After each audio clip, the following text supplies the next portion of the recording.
दोस्तों, हमारे YouTube channel में आपका एक बार फिर से स्वागत है। तो जैसे कि हम कल वारेन हेस्टिंग्स के विषय में पढ़ रहे थे कि किस प्रकार से वारेन हेस्टिंग्स जो है बंगाल के गवर्नर जनरल बने, और अब वारेन हेस्टिंग्स के बाद जो अगला है वो है लॉर्ड कॉर्नवालिस। और जैसे कि आपको बताया गया था कि कॉर्नवालिस और वारेन हेस्टिंग्स के बीच में मैकफर्सन आता है, जो बंगाल का पहला अस्थायी गवर्नर जनरल कहलाता है।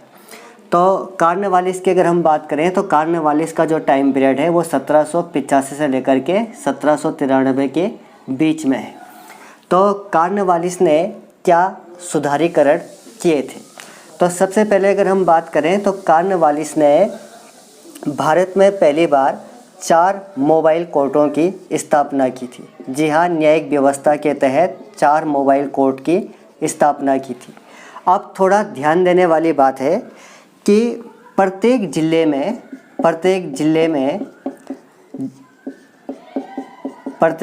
में जिला एवं सत्र न्यायालय की जो स्थापना की थी, जिला एवं सत्र न्यायालय, डिस्ट्रिक्ट एंड सेशन कोर्ट, तो जिला एवं सत्र न्यायालय की स्थापना वो की थी वारेन हेस्टिंग्स ने।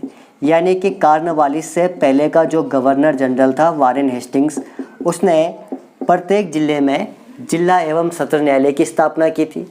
और अब ये कॉर्नवालिस जो है वारेन हेस्टिंग्स के द्वारा बनाए गए जिला एवं सत्र न्यायालयों को क्या कर देता है, समाप्त कर देता है, और उनके स्थान पे 4 मोबाइल कोर्टों की स्थापना करता है। तो अब क्वेश्चन आपका अगर ये बनेगा कि भारत में न्यायिक व्यवस्था का जनक किसको कहा जाता है, तो न्यायिक व्यवस्था का जनक जो है वो वारेन हेस्टिंग्स को कहा जाएगा, क्योंकि वारेन हेस्टिंग्स ने जो है न्याय प्रणाली प्रारंभ की थी, जिला एवं सत्र न्यायालयों की स्थापना की थी। तो न्यायिक व्यवस्था का जनक जो है वो वारेन हेस्टिंग्स है। जबकि वारेन हेस्टिंग्स के द्वारा बनाए गए जिला एवं सत्र न्यायालयों को समाप्त किया था किसने, लॉर्ड कॉर्नवालिस ने, और उनके स्थान पे उसने भारत में क्या किया था, 4 मोबाइल कोर्टों की स्थापना की थी। अब अगर हम आगे बात करें कि लॉर्ड कॉर्नवालिस को जो है नागरिक सेवा का जनक कहा जाता है। जी हाँ, ब्रिटिश भारत में नागरिक सेवा का जनक जो है लॉर्ड कॉर्नवालिस को कहा जाता है।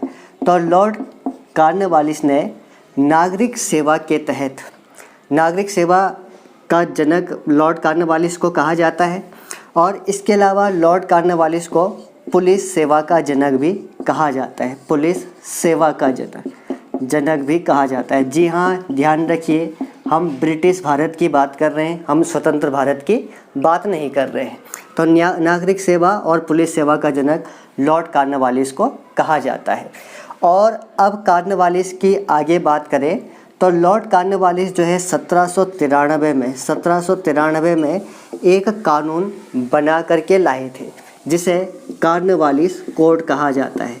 कॉर्नवालिस संहिता या कॉर्नवालिस कोड उसे कहा जाता है, जो एग्ज़ाम के दृष्टिकोण से बहुत ज़्यादा महत्वपूर्ण है। तो ये जो कॉर्नवालिस कोड है ये 1793 में तैयार हुआ था, यानी कि कॉर्नवालिस द्वारा बनाए गए नियम कानूनों की संहिता इसको कहा जाता है। तो कॉर्नवालिस जो कोड था उसका सिद्धांत क्या था? उसका जो सिद्धांत था वो शक्तियों का पृथकीकरण था। जी हाँ, सेपरेशन ऑफ पावर्स, शक्तियों का पृथकीकरण सिद्धांत पर ये आधारित था।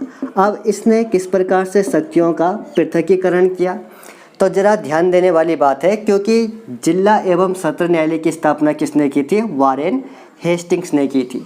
और जिला स्तर पर अगर हम बात करें तो जिला स्तर पर जो सबसे बड़ा अधिकारी होता है जिसको जिलाधिकारी कहते हैं, तो जिलाधिकारी पद का सृजन भी वारेन हेस्टिंग्स के द्वारा किया गया था। ये क्वेश्चन आपका बनता है कि जिलाधिकारी पद का सृजन किस गवर्नर जनरल ने किया, तो वारेन हेस्टिंग्स ने। अब जिलाधिकारी जो था उसके पास 2-2 प्रकार की शक्तियाँ थी, नंबर 1 न्याय करने की शक्ति थी उसके पास, तो न्यायिक शक्ति थी। जब वो न्यायिक शक्ति का प्रयोग करता था तो उसे डिस्ट्रिक्ट मजिस्ट्रेट कहा जाता था। और दूसरी शक्ति क्या थी उसके पास? दूसरी शक्ति उसके पास राजस्व वसूल करने की थी, रेवेन्यू टैक्स लेने की थी।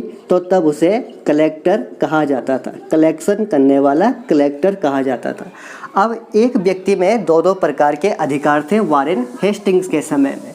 तो कॉर्नवालिस ने क्या किया? कॉर्नवालिस कोर्ट के द्वारा शक्तियों का पृथकीकरण किया। एक व्यक्ति में दो प्रकार की शक्ति नहीं रहने दी।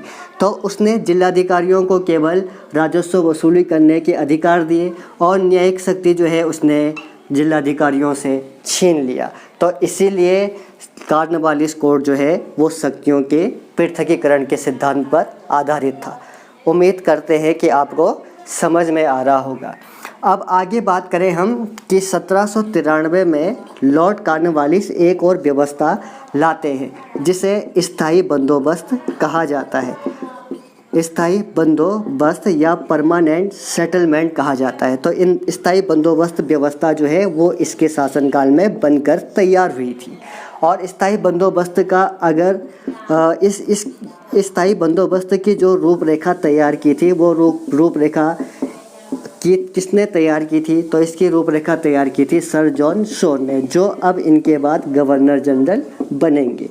तो क्या था ये स्थायी बंदोबस्त और किसके साथ में ये किया गया? तो स्थायी बंदोबस्त जो है वो स्थानीय जमींदारों के साथ में किया गया, स्थानीय जमींदारों के साथ में किया गया, भारतीय जमींदारों के साथ में किया गया।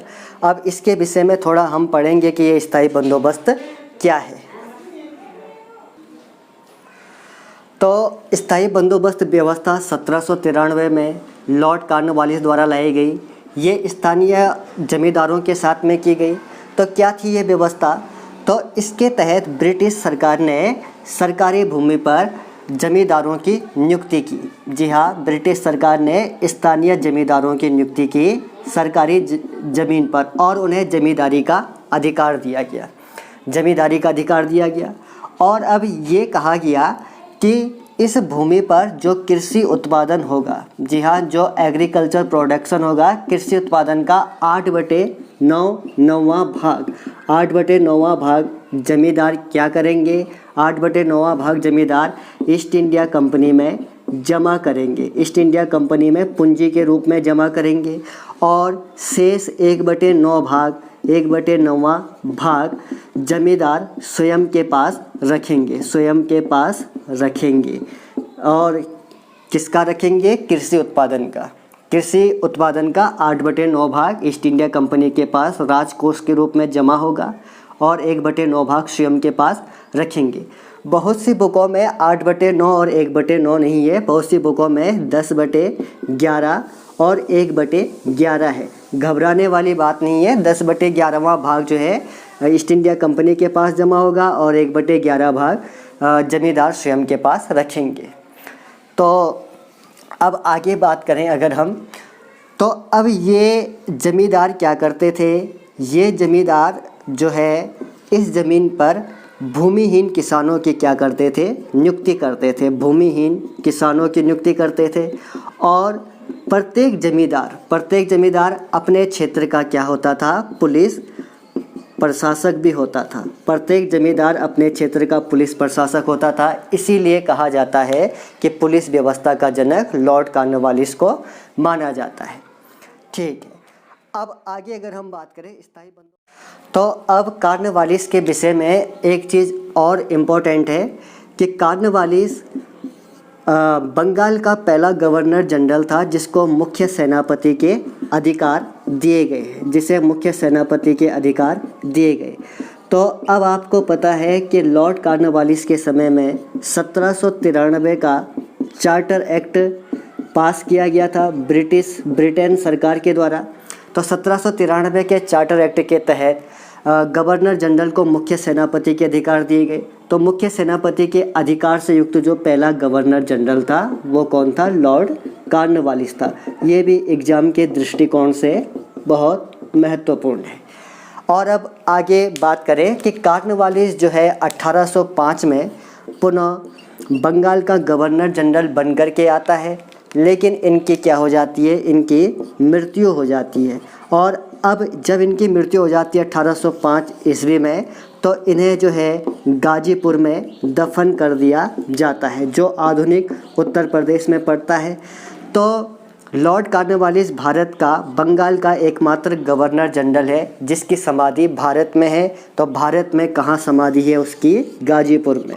तो ये भी एग्ज़ाम के दृष्टिकोण से महत्वपूर्ण है।